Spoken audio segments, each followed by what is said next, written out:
It was a cold, white day in High Street, and there was nothing to stop the wind slicing up from the docks, for where the squat and tall shops had shielded the town from the sea lay their blitzed flat graves, marbled with snow and headstone with fences.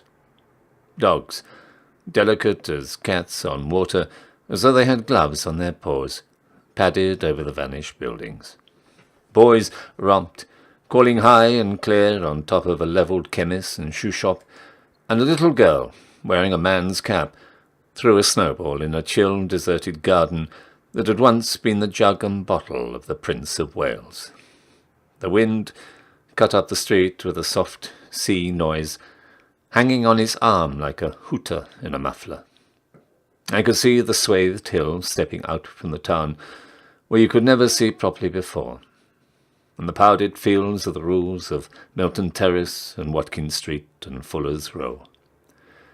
Fish-frailed, net-bagged, umbrellaed, pixie-capped, fur-shoed, blue-nosed, puce-lipped, blinkered like dray horses, scarved, mittened, galoshed, wearing everything but the cat's blanket.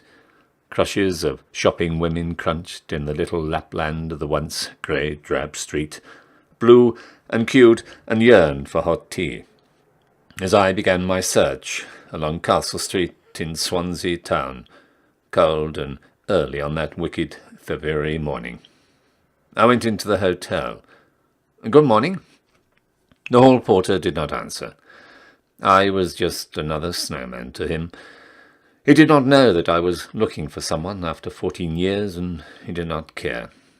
He stood and shuddered, staring through the glass of the hotel door at the snowflakes sailing down the sky like Siberian confetti.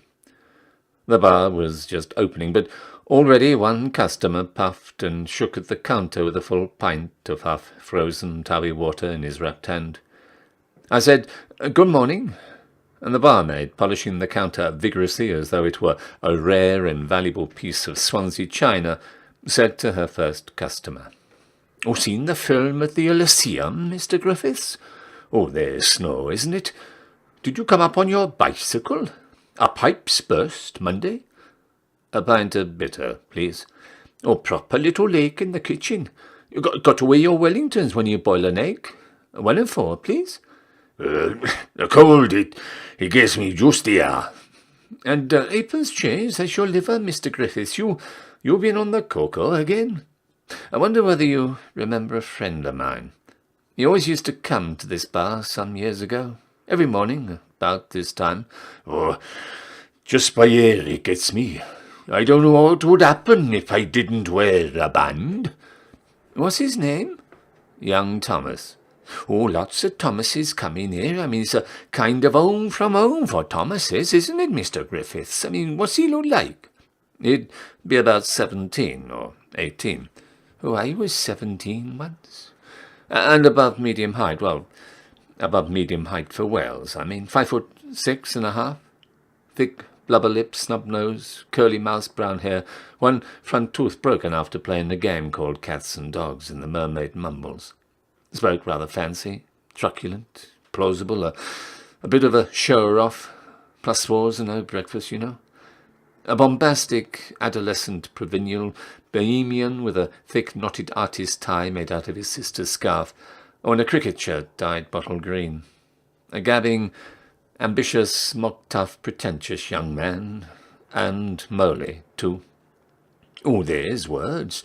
What do you want to find him for? I mean, I wouldn't touch him with a barge pole, would you, Mr. Griffiths? Mind you never can tell. I remember a man came in here with a monkey. Called for half for himself, and a pint for the monkey. And he wasn't Italian at all. I mean, he spoke Welsh, like a preacher." I went out of the hotel into the snow, and walked down the High Street, past the flat white waste where all the shops had been.